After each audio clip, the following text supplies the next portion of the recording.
स्वागत है। यहाँ पर आप देख सकते हैं दोस्तों कि बेनिफिट्स टू ईपीएस 95 पेंशनर्स, यह जो है प्रश्न का उत्तर दिया गया है। 1005वां नंबर क्वेश्चन था। इसका आंसर जो है 10 तारीख को लोकसभा में दे दिया गया। ईपीएस 95 पेंशनर्स के बेनिफिट को लेकर बात कही गई है। श्री अरविंद गणपत सावंत ये पूछते हैं, will the ministry of labour empowerment to be please to state, जो मिनिस्ट्री ऑफ लेबर एम्पावरमेंट है वो बताने की कृपा करेंगे। Number A, whether the Honorable Supreme Court has passed order regarding the minimum pension and with the other allowance benefits to EPS 95 pensioners and their dependent। जो supreme court है उसने order pass किया है मिनिमम पेंशन वालों के लिए और साथ में अलाउंस और other benefits to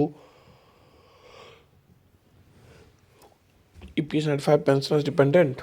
Whether the government has issued any order regarding the implementation of the order passed by the honourable Supreme court, क्या गवर्नमेंट कोई ऑर्डर रिगार्डिंग इम्प्लीमेंटेशन ऑर्डर, उनके ऑर्डर के मतलब सुप्रीम कोर्ट जो order है उसको पास करने के लिए कोई ऑर्डर पास किया है। इफ़ सो, यदि ऐसा है, the details therefore including the numbers of pensioners those have been benefited by the EPS. अगर ऐसा है तो नंबर को इंक्लूड करते हुए आप इसका डिटेल दीजिए। अगर ऐसा नहीं है, if not, the reason for the non implementation of the order of honourable Supreme court. अगर ऐसा नहीं है तो सुप्रीम कोर्ट का ऑर्डर पालन नहीं करने का रीज़न क्या है। Number E, whether the act of EPF officers can be construed as the contempt of court. If so, the details if of any action taken the government is in this regards.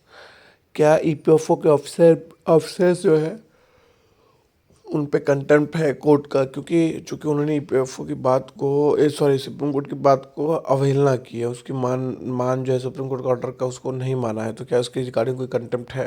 Answer आया हुआ है labour minister की तरफ से, संतोष शोभा करांदले जी, वो कहते हैं no. ए और बी से लेके ई तक का सबका आंसर उन्होंने दे दिया। ए का बोलता है, ए के में उन्होंने बोला है no order in the regard minimum pension with the other allowance benefits under employ pension scheme 1995 has been pass by the honourable Supreme Court. यानी सुप्रीम कोर्ट के जरिए कोई भी ऑर्डर पास नहीं किया गया बेनिफिट के रिगार्डिंग द ईपीएस 95 स्कीम के रिगार्डिंग। और ए से ई में कहा गया कि डज नॉट अराइज, मतलब जब पास ही नहीं किया गया सुप्रीम कोर्ट का कोई ऑर्डर तो इसमें कुछ मैटर ही नहीं है, तो उस पर मैं कोई जवाब नहीं देना उचित समझता हूँ। तो ये सुप्रीम कोर्ट से एक महत्वपूर्ण और काफ़ी, सुप्रीम कोर्ट से नहीं कह सकते, लोकसभा से काफ़ी महत्वपूर्ण जो है जानकारी आपके साथ साझा की गई है। फिलहाल के लिए इसमें इतना दोस्तों, धन्यवाद।